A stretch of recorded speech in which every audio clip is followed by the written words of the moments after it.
ሰላም ተኸታተልቲ ገዛና ጽብቕቲ ኢንተርቴይንመንት ገዛና ጽብቕቲ ኢንተርቴይንመንት ካብሎሚ ጀሚራ ኣብ ትሕቲ ገዛና ኢንፎርሜሽን ዝብል ቻነል ሓደሽትን ጠቓምን ሓበሬታታት ክዝርግሕ ተቐሪብና ኣለና ምሳኹም ጸናሕኹም ፍጹሜ ሰናይ ምክትታል ዳይቨርሲቲ ቪዛ ሎተሪ ማለት ዲቪ ፕሮግራም 2024 ምጅማሩ ዝፍለጥ ኮይኑ ካብ ሮብዕ 5 ጥቅምቲ ጀሚሩ ኣሎ ንኣስታት ወርሒ ማለት ክሳብ 8 ሕዳር ድጸንሕ እዩ እዚ ዕድል እዚ ከየምልጠኩም ተቐላጠፉ ዲቪ እንታይ ረብሓታት ኣለዎ እንድሕሪልና ድማ ዲቪ ዕውት ምስትኸውን ኣሜሪካ ኣብ ዝኣተኻሉ ንኣስታት 4-5 ዓመት እናተቐመጡ ክረኽቦ ዘይከኣሉ ዕድል እስኻ ኣብ ውሽጢ ሓደ ሰሙን ግሪን ካርድ ክትረክብ ዕድል ኣለካ እዚ ግሪን ካርድ ከዓ ናይ ስራሕ ዕድል ንኽትረክብን ካብ ስቴት ናብ ስቴት ንኽትገይሽን ይጠቕመካ ከምኡ እውን ካብ 6 ወርሒ ዘይበዝሕ ናብ ዝተፈላለዩ ሃገራቱን ክትገይሽ ይኽእለካ ማለት እዩ ስለዚ ዲቪ ክሳብ ክንዲ ዝዕድላት ካብ ሓለዎ ብዝተፈላለየ ኣብ ስደት ይኹን ኣብ ዓዲ ንቕመጥ ብዝርዳእና ቋንቋ ብቋንቋ ትግርኛ እንታይ ይመስል ብኸመይ ክንመልእ ንኽእል ከርኢ ክፍትን እየ ሰናይ ምክትታል ይግበረልና ስለዚ ዲቪ ምምላእ ድማ እቶም ዘድልዮ ሓበሬታታት እንታይ እዮም ብድሕሪኡ ዲቪ ምስ መላእና መዓስ ቼክ ንገብሮ ዕውታት ምስ ንኸውን እንታይ ክንገብር ኣለና ድማ ክዝርዝረ ንኣብነት ኣብ ስዒብና እንሪኦ ዲቪ ከመይልና ንመልኦ ክንመልእ ኢና ባዕልና ብዝርዳእና ቋንቋ ማለት ዲቪ ክፍሊት የብሉን ባዕልና ክንመልኦ እንኽእል እዩ ጥራይ እንታይ ዘድልየና እንታይ ክንመልእ ንኽእል ብኸመይ መንገዲ ኸ ነዚ ከርኢ ዲቪ ቅድሚ ምላእና ክንገብሮ ዘለና ነገራት ድማ እንታይ እዩ ሓደ ኢሜይል ኣድረስ ኣገዳሲ እዩ ጂሜይል ክህልወና ኣለዎ እዚ ድማ ኣክቲቭ ዝኾነ ጂሜይል ሓድሽ ተኾይኑ ክንከታተሎ ኣለና ክንርስዖ የብልናን ፓስወርድን ዩዘርኔምን ብግቡእ እንጥቀመሉ ክንከውን ኣለና ስለዚ በርዝ ሰርቲፊኬት ናይ ትምህርቲ ሓበሬታ ስእሊ ዘለናዮ ኣድራሻ ከምኡ እውን ጂሜይል ነዚኦም ብጽፉፍ ቀሪብና ክንዳሉ ይግባአና ናብቲ ድስዕብ ሓበሬታ let's go እቲ ልክዕ ዌብሳይት እንታይ እዩ dvprogram.state.gov ከምዚ ንሪኦ ዘለና dvprogram.state.gov ኢልና ብምጽሓፍ ናብዚ ፔጅ ወስደና ኣብዚ ፔጅ ድማ ቤግን ድብል ኣሎ ንምምላእ ክንመልእ ናብ ቤግን ንጥውቕ ሲዒቡ ዘሎ ፔጅ ዲቪ ንክንመልእ 30 ደቂቕ እዩ ዘድልየና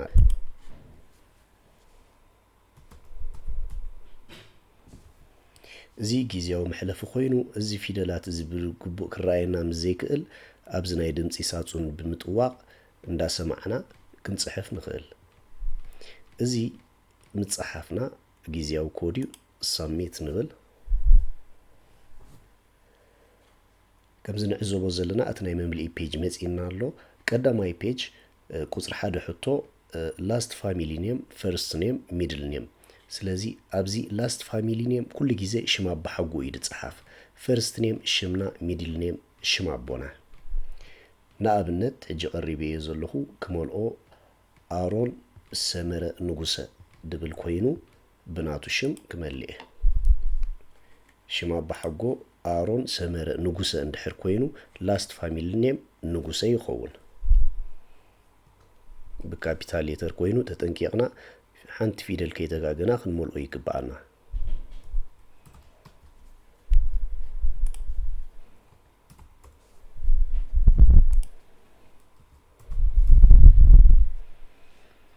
ኣሮን ሰመረ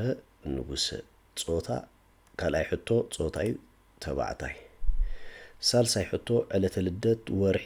ወርሒ ዕለት ዓመተ ምህረት ወርሒ 1 ዕለት 31 1982 ራብዓይ ሕቶ ሲቲ ዌር ቦርን ዝተወለድካሉ ከተማ ንኣብነት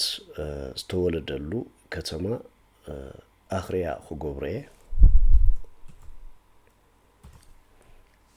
ዝተወለድናሉ ከተማ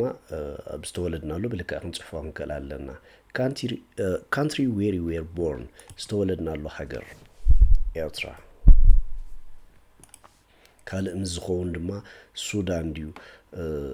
ናይጄርያ ድዩ ቡርኪና ፋሶ ድዩ ኣብ ዝተወለድናሉ ወይ ስዑድ ዓረብ ድዩ ልክዕ سعود ندحر توليدنا الرياض ندحر كوينو الرياض نبل أبزقاء سعود عرب نبل مالتي شارشي تحطو country of eligibility for the DV program إذا دما انتايو normally by default استولد كارلو هاجر كايو سلازي زلخايو هاجر ويدما زيغنتكا አይውክሎኒ ማለት እዩ ስለዚ country of eligibility for the DV program ክንብል ከለና እታ ሃገርሲ ንዲቪ ፕሮግራም ሕጋዊ ድያ እዚ ሕጋውያን ድባሃል ሃገራት ኣለዋ እንታወት የንዘን ሃገራት ንሕሪልና ነቲ ኮታ ናይ ዲቪ ዜጋታትን ብዲቪ ክትዋሉ ዝኽኣላን ኣሜሪካ እቲ ኮታ ስለ ድበጽሖኦ ኣይፍቀደን መልእኔን ማለት እዩ ንኣብነት በዓል መን እንድሕር ኮይነ በዓል መን ምዃነንተን ሃገራት ክንርኢና كم زعب زرزيران زلوا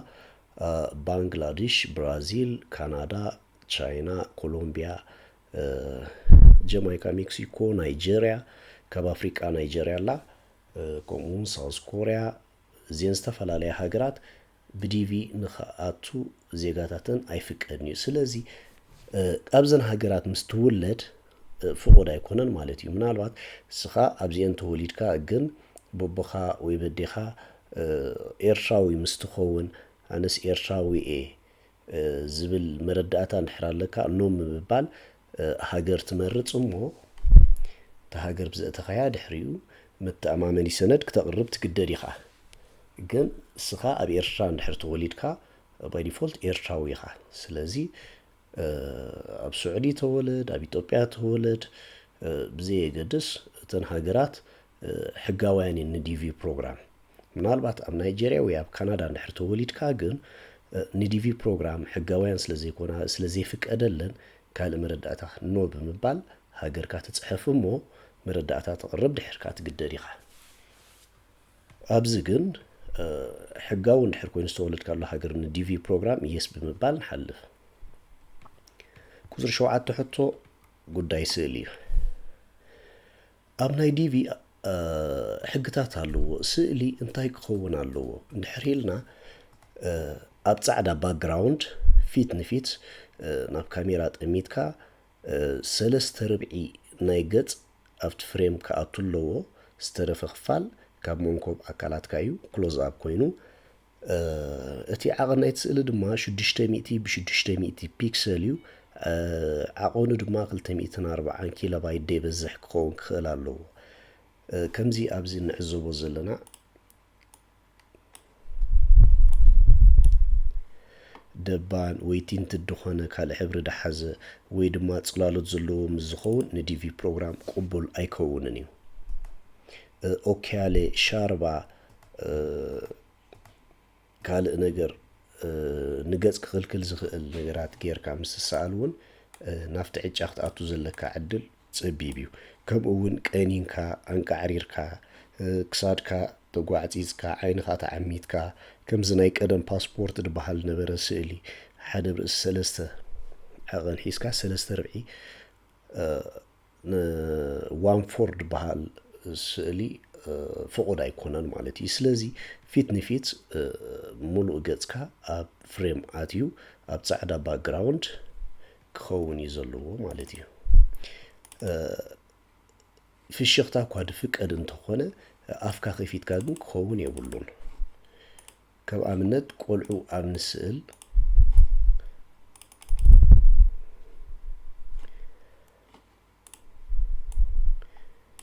ከም ዝንዕዘቦ ዘለና ሒጃብ ፍቑድ እኳ እንተኾነ ግን ገጽካ ድሽፍን ክኸውን የብሉን ቆልዑ ወይ ሻርባ ወይ ቆቢዕ ወይ ብፀጉርኻ ዓይንኻ ተሸፊኑ ስእሊ ቅቡል ኣይከውን ስለዚ ካብቲ ዕድል ክትከስር ትኽእል ኢኻ ትዕድል የምልጠካ ማለት እዩ ቆልዑ ናይ ፋሚሊ ኣብ ንመልእ ቆልዑ ምዝህልውና ትሕቲ 21 ምዝኾኑ ኣብ ስድራ ኣብቲ ዝመልእ ዘሎ ሰብ እትውም ላዕሊ 21 ምዝኾን ግን ናቶም እዮም ክመልኡ ዘለዎም ምክንያቱ ኣነ ደቀይ እንድሕር ኣለውኒ ደቀይ ክመልእ እንድሕር ኮይነ ትሕቲ 21 እንድሕር ኮይነ ኣብ ናተይ ክመልኦ ምኽእል እየ ድሕሪ ላዕሊ 21 ምዝኾኑ ግን ብናቶም እዮም ክመልኡ ዘለዎም ማለት እዩ ስለዚ ቆልዑ ኣብ ንስእል ድማ ኣደቂስና ኣብ ጻዕዳ ምንጻፍ ጌርና ኢና ክንስእሎም ዘለና እንዳሰሓቁ መልሓስካ ውፂኻ ናብ ካልእ ተጓዕፂጾም ኣፎም ሸፊኖም ቅቡል ኣይኮነን እንታይ ደኣ ኣብ ኣፎም ጥጦእትዮም ወይ ሓቂፍካ ገጾም ሸፊንካ ገለ ክፋል ሓቂፍካ ኣይፍቀድን እዩ ኣብ ጻዕዳ መንጸፍ ምግባር ኮፍ ክብሉ ዝኽእሉ እንድሕር ኮይኖም ጽቡቕ ኮፍ ክብሉ ዘይክእሉ እንድሕር ኮይኖም ኣብ ጻዕዳ መንጸፍ ኣደቂስና ኣስተኻኺልና ክንስእሎም ኣለና ማለት እዩ ከምዚ እንሪኦ ዘለና እቲ ኤክስ ደልዎ ፍቁድ ዘይኮነ እዩ እቲ ራይት ደልዎ ግን ፍቁድ እዩ መልሓስካ ውፂኻ ተጓዕፂጽ ናብ ካልእ እናጠመጥካ እንዳሰሓቅካ ችቾቶ ወቲፍካ ቅቡል ኣይኮውን እዩ ማለት እዩ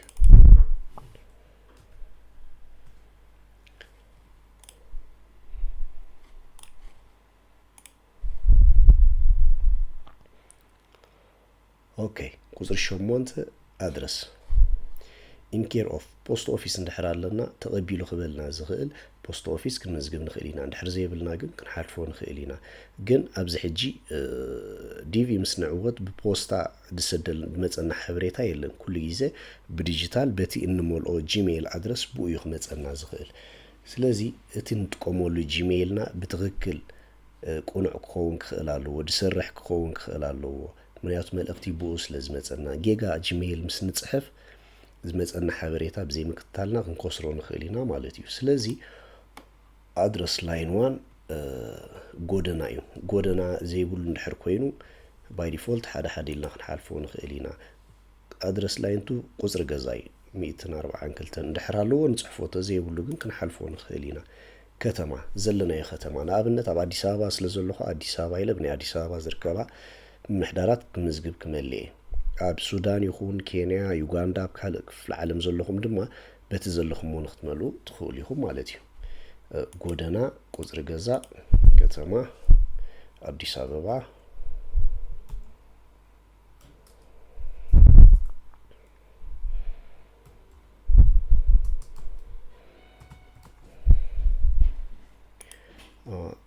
ዲስትሪክት ካንትሪ ፕሮቪንስ ስቴት ምምሕዳር ሃገር ክልል ወይ ከዓ ስቴት እንጂ ምምሕዳር ቃሊቲ ፖስታል ኮድ ካብና ብን ይፈላለዩ ንኣብነት እንድሕር ደይ ንፈልጦ ኮይና ኣብ ጉግል ኣቲና ዋት ዘ ፖስታል ኮድ ኦፍ ኣዲስ ኣበባ እንድሕር ኢልና ከምዚ ዝስዕብ ሽሕ ይመፀልና ዞን 6 እንድሕር ኮይኑ ከዓ 1230 ዝተፈላለዩ ንኣብነት ዩጋንዳ እንድሕር ኮይኑ ከዓ ዋት ዘ ፖስታል ኮድ ኦፍ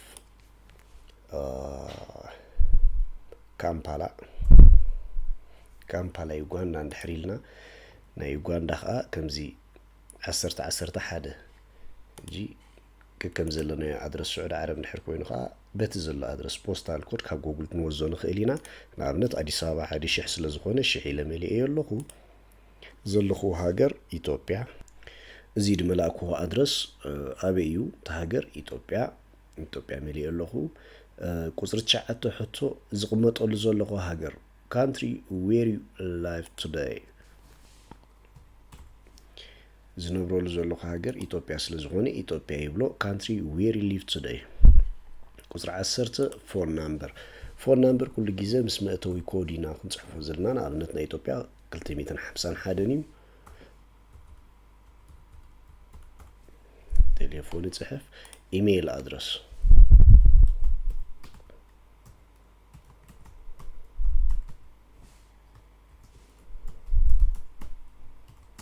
ቁፅሪ 11 ኢሜይል ኣድረስ እዩ ኢሜይል ኣድረስ ብከምዚ ኣገባብ ፅሕፎ እቲ ዝጥቀመሉ ኣክቲቭ ዝኾነ ኢሜይል ኣድረስ ኮፒ ለናብ ዝኸምፆ ኣይክእልኒ ስለዚ ከም ዘላታይ ክደግማ ዘለኒ ልክዕ እንድሕር ኮይና እንተዘይተጋጊ ክትሕልፈኒ እያ እንተተጋጊ ግን ኣይትሕልፈንን እያ ቁፅሪ 12 what is the highest level of education you have achieved as of today ሕጂ እቲ ናይ ትምህርቲ ደረጃ እንታይ ፕራይመሪ ስኩል ኦንሊ እንድሕር ኮይኑ ካብ 10 ክፍሊ ንላዕሊ እንድሕር ኮይና ኣብዚ ክሊክ ንገብር ሃይ ስኩል ኖ ዲግሪ እንድሕር ኮይኑ 12 ክፍሊ ተማሂርና ነጥባ ኣየምፃናን ኣብዚ ንገብር ሃይ ስኩል ዲግሪ እንድሕር ኮይኑ 12 ክፍሊ ተማሂርካ TTI ድዩ ካልእ ምስ ትቕፅል እንድሕር ኣለካ ኣብዚ ትገብር ቫኬሽናል ስኩል ቴክኒካል ምዝኸውን ኣብ 10 ዲያብ 9 ክፍሊ ናይ ሞያ ትምህርቲ ስለ ዝኾነ ቫኬሽናል ስኩል ኣብዚ ክሊክ ንገብር ማለት እዩ ከም ደረጃኡ ዲግሪ ዘለና ዲፕሎም እንታይ ተማሂርና ኣብዚ ምርጫታት ኣለና ብምርጫና ንኸይድ ስለዚ ሃይ ስኩል ኖ ዲግሪ ክብላ እየ ናይ ኣሮን ቁፅሪ 13 what is your current marital status ኩነታት መርዓ እንታይ ይመስል ዘይምርዑ እንተኮይና ዘይምርዑ ንብል ምርዑሃት ኮይና መጻምትና ናይ ኣሜሪካ ሲቲዘን ምስ ዘይከውን ኣብዚ ንገብር ምርዑ ኮይና መጻምትና ድማ ሲቲዘን ናይ ኣሜሪካ ምስ ዝኸውን ድማ ኣብዚ ንመልጥ ከምኡ ድማ ምርዑሃት ኮይና እንተ ተፋቲሕና ኣብዚ ዳይቮርስ ንኣቱ ከምኡ እውን ምርዑሃት ነርና መጻምትና ብሞት ምስ ዝፈለየና መዋት ምስ ዝኸውን ኣብዚ ዊዶ ንመርጽ ከምኡ እውን ብሕጋዊ መገዲ ዝተፋላለና እንድሕር ኮይና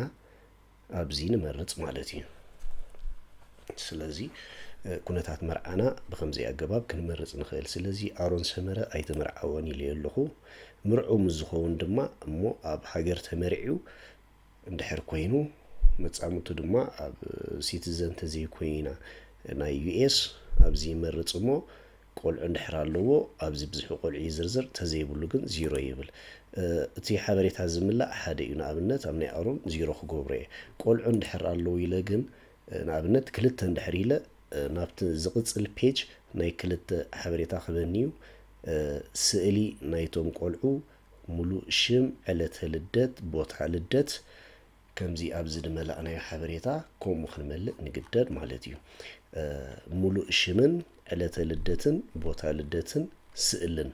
ናይ ውሉድና ንእቱ ማለት እዩ ስለዚ ቆልዓ እንድሕር ኣለና ከም ብዙሖም እቶም ዘለዉ ንፅሕፍ እሞ ሽዑ ስእሎምን ሽሞምን ዕለተ ልደቶምን ቦታ ልደቶምን ሰተና ኮንቲኑ ንብል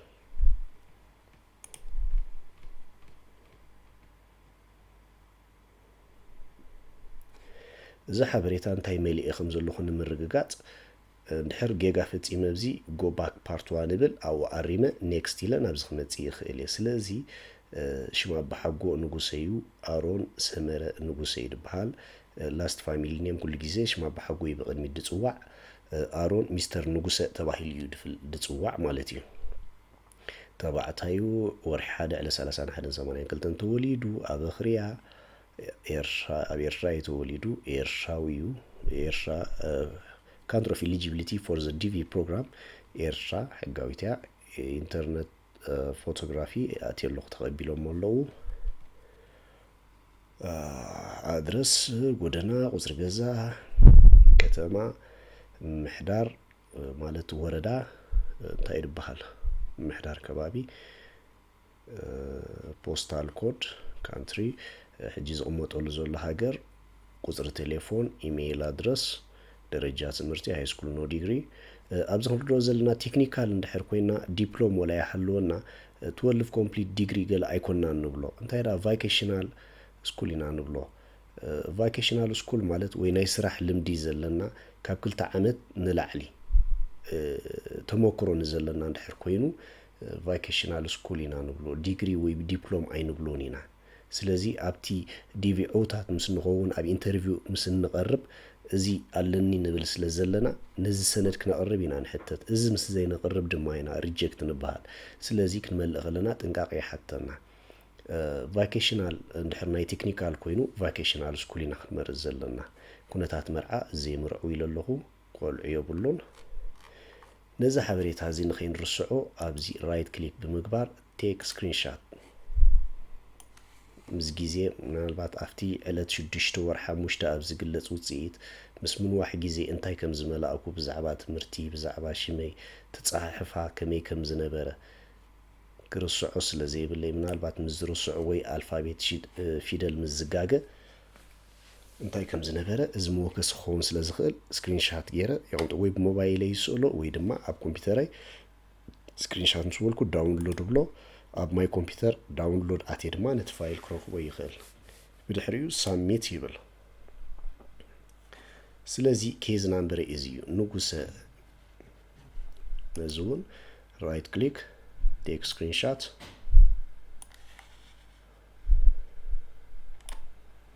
ዳውንሎድ ስለዚ ነዘን ሓበሬታታት ብኸመይ ሴቭ ክገብረን ኣለኒ ዳውንሎድ ኣትየ ኮፒ